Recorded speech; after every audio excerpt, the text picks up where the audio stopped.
Không có ai hỏi bạn là có vất vả lắm không, nhưng luôn có người hỏi bạn là kiếm được bao nhiêu tiền rồi.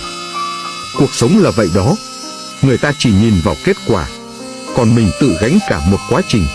Họ đâu có biết rằng đằng sau thành quả đó là những chuỗi ngày với mồ hôi, nước mắt, thậm chí là những tủi nhục mà ta phải trải qua. Làm gì có chỗ dựa nào là mãi mãi đâu. Bất cứ việc gì vẫn cứ phải dựa vào chính bản thân mình. Đừng trông chờ vào bất cứ ai, bởi khi không có ánh sáng, ngay cả cái bóng cũng sẽ rời xa bạn. Sẽ có một ngày bạn nghĩ thông và hiểu ra rằng trên thế giới này bạn chính là bạn.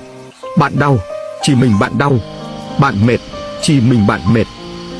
Thế nên bạn phải tự chăm sóc thật tốt cho bản thân mình, vì đó là nơi duy nhất